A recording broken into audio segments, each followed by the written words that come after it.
प्रभाग क्रमांक 9 मध्ये जी आज कॉर्नर सभा होत आहे, बोलण्यासारखं तर फार आहे, 1-1.5 तास लागून जाईल, परंतु जेव्हा 30 तारखेला मीटिंग राहील तेव्हाच बोलू.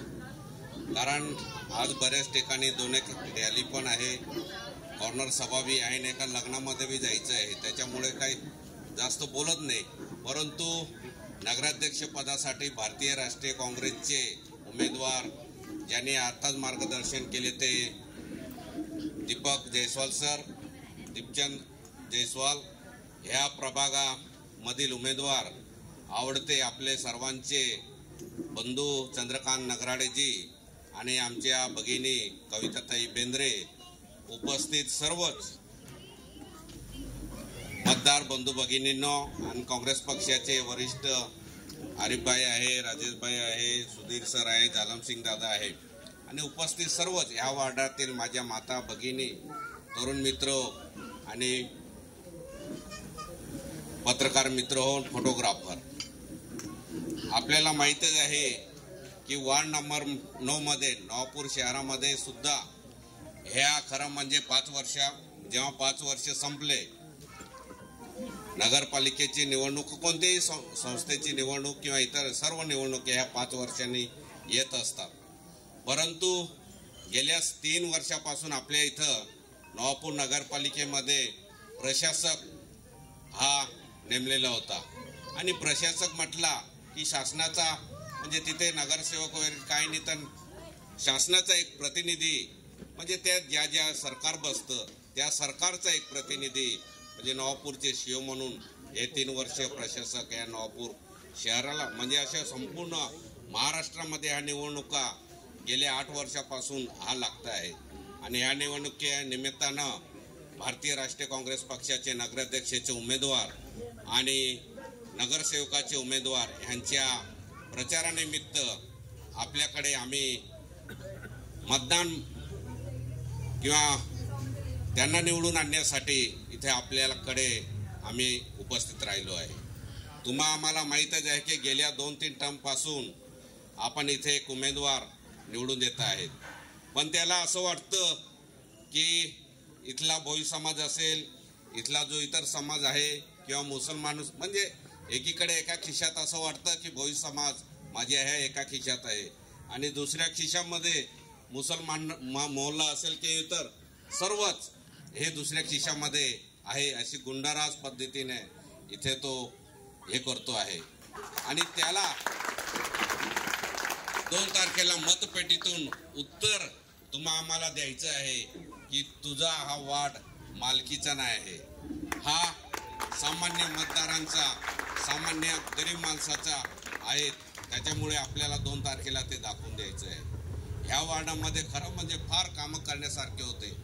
आदरणीय म्हणजे स्वर्गीय लालजीभाऊ होते, त्यांनी सुद्धा त्यावेळेस 80 लाखाचं समाज मंदिर ह्या वार्डासाठी मंजूर केलेलं होतं आणि नंतर एस्टिमेट जवळपास 1,20 लाखापर्यंत गेलं. परंतु त्यावेळी ह्याच लोकांनी विरोध केला त्या कामाला आणि ते काम आता होतं आहे. परंतु ते कामाची किंमत तुम्ही बघितली असेल की 35 लाख आहे आणि काम 1000 स्क्वेअर फुटाचं असेल. म्हणजे आज आपण घर बांधतो त्याची किंमत सुद्धा 1000-1200 रुपये स्क्वेअर फुटाने पकडली तर 12 लाखाचंच काम होतं आणि इतर पैसे गळप करण्याचं काम ते करणार आहे. तुम्ही आज प्रत्यक्ष बघाल तर आंबेडकर चौकामध्ये जे बांधलं जात आहे ते म्हणजे 35 लाखाचं आहे. तुम्ही बघितलं तर 35 लाखाचं ते काम सुद्धा नाही. म्हणजे असे असंख्य रस्त्यांची परिस्थिती सुद्धा वाईट आहे. आपण इथे नेहमी म्हणतो की आंबेडकर पुतळ्यापासून तर हायवेपर्यंत हा रस्ता दुसऱ्या ठेकेदाराच्या नावाने म्हणजे घेतला आणि स्वतः काम केलं त्याने, त्याच्यात सुद्धा 1 वर्ष सुद्धा झाला नाही. ते म्हणजे असे रस्ते 1 वर्ष सुद्धा टिकले नाही. तुम्ही नेहमी ये जा करतात, आता रस्त्यावर पाणी टाकताय त्यामुळे धूळ कमी आहे, परंतु असे असंख्य आणि नेहमी सांगतात की ह्यांनी काय केलं.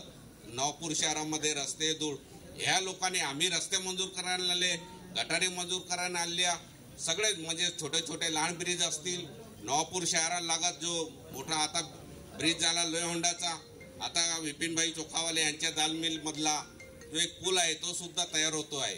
ह्या गेल्या होणाऱ्या 3-4 महिन्यामध्ये सुद्धा तो पूल होऊन जाईल. आणि नंतर आम्ही एक लक्ष केले आहे की दळणवळण जवळ यावं नवापूर शहरासाठी, म्हणून नवापूर जे रेस्ट हाऊस आहे तिथे एक फार ब्रिटिश कालीन तुम्हाला माहित आहे तो पूल तो सुद्धा आम्ही नव्याने मंजूर करून देणार आहोत.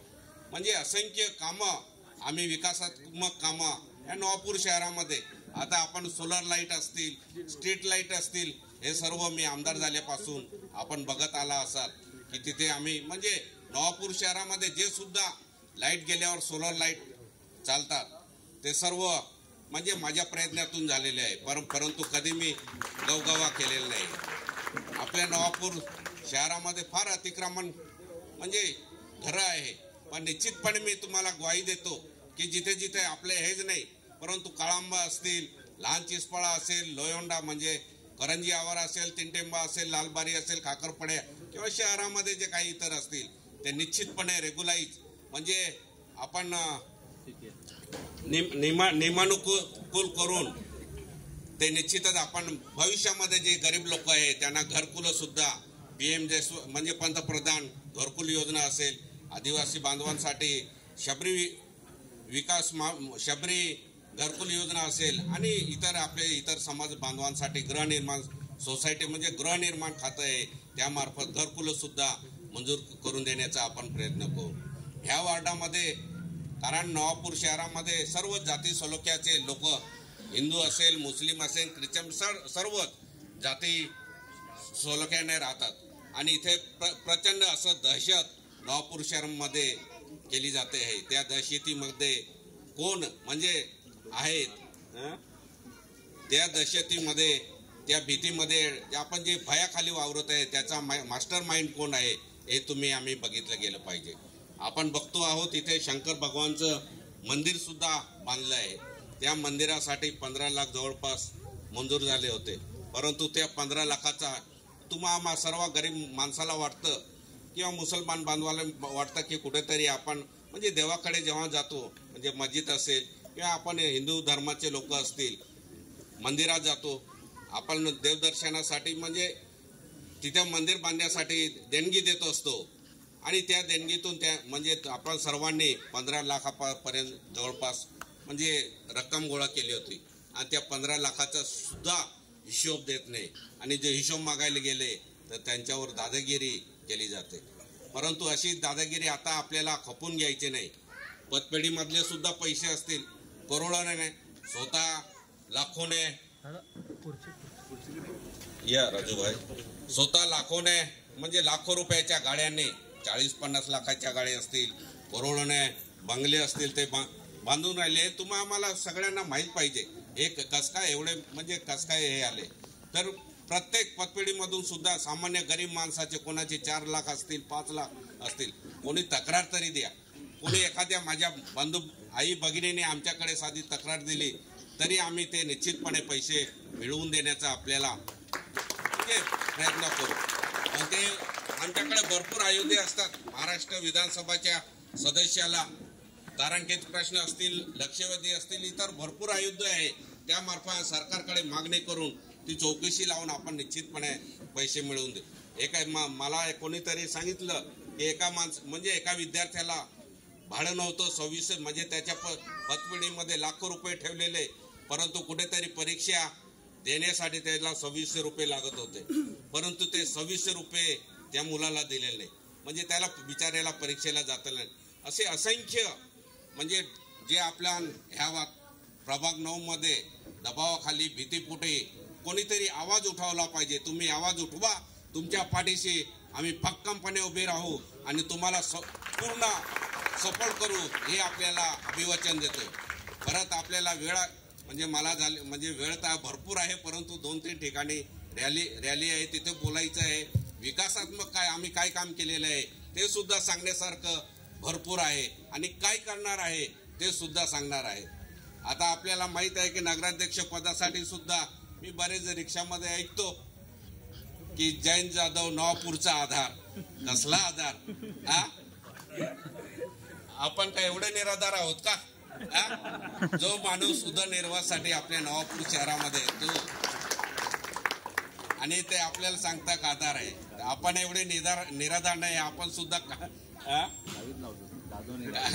ते नंतर बोलू. तर आपण एवढं लक्षात असू द्या की आपला उमेदवार जो आहे स्थानिक आहे, सगळ्याच भाषा बोलणारा आहे. म्हणजे ऐराणी असेल, आदिवासी असेल, इंग्लिश असेल, मराठी असेल, हिंदी असेल, गुजराती असेल, असा सुशिक्षित उमेदवार भारतीय राष्ट्रीय काँग्रेसने दिलेला आहे. कधीही जा तुम्ही.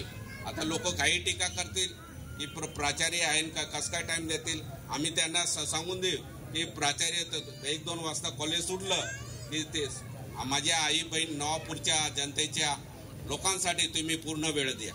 म्हणजे तुम्हाला प्रत्येक वेळी, कारण अधिकारी सुद्धा दुपारूनच येत असतात आणि पूर्ण वेळ ते निश्चितच देतील. तर असा सुशिक्षित उमेदवार भारतीय राष्ट्रीय काँग्रेसने दिलेला आहे. त्याच्या पाठीशी आपण भक्कमपणे उभे राहा. आणि जे दहशतीखाली, म्हणजे तुम्ही विचार केला नसेल की इथले गटारी सुद्धा अतिशय म्हणजे खूप खराब झालेले आहे, त्यांच्या परिस्थिती वाईट आहे. इथल्या जी शौचालयाची अवस्था असेल ती सुद्धा बोगस झालेली आहे. नवापूर शहराची साफसफाई आपण म्हणतो ज्या नाशिककडच्या ठेकेदारात दिला होता, तो ठेकेदार सुद्धा यांचा पार्टनर होता. आणि दरवर्षी म्हणजे जेव्हा टेंडर निघतं तेव्हा नगरपालिकेला दबाव टाकायचे की 100 टेंडर दिले पाहिजे शिंदे म्हणून. नाही, असं दरवर्षी आपण टेंडर भरतो, दरवर्षी नवीन ठेकेदार पाहिजे, परंतु त्यांची मोनोपॉली झाली आणि ते संपूर्ण आपण नवापूर शहरामध्ये बघतो आहे की नवापूर शहरामध्ये जी साफसफाई झालेली नाही, खरं कारण तर ह्यांचंच आहे. तो तुम्हा सर्व माझ्या माता भगिनींना, तरुण मित्रांना, वडीलधारी मंडळींना विनंती करतो की येणाऱ्या 2 तारखेला आपण काँग्रेस पक्षाचं जे चिन्ह आहे, हाताचा पंजा, त्या पंजाच्या चिन्हावर सौ कविताताई बेंद्रे, श्री चंद्रकांतजी नगराडे आणि नगराध्यक्ष पदाचे उमेदवार प्राध्यापक पण आहे, डॉक्टर बी आहे, असे सुशिक्षित उमेदवार दीपक जयस्वाल सर यांना प्रचंड मताने निवडून द्या. सगळे आम्ही वार्डामध्ये आज भारतीय राष्ट्रीय काँग्रेसने 11 वार्ड असतील आणि एक नगराध्यक्ष, सगळे सुशिक्षित नवीन चेहरे दिलेले आहे आणि सगळ्यांना कोणत्याही उमेदवारावर साधा डाग सुद्धा लागलेला नाही असे उमेदवार.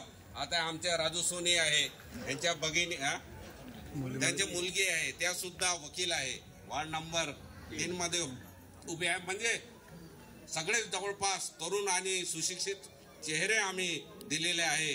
सामान्य जनतेशी नाळ जोपासून काम करणारे चेहरे आम्ही दिलेले आहे. त्यांना निवडून द्या एवढीच विनंती आग्रहाची करतो आणि इथेच थांबतो. जय हिंद, जय भारत, जय महाराष्ट्र. काँग्रेस पक्षाचा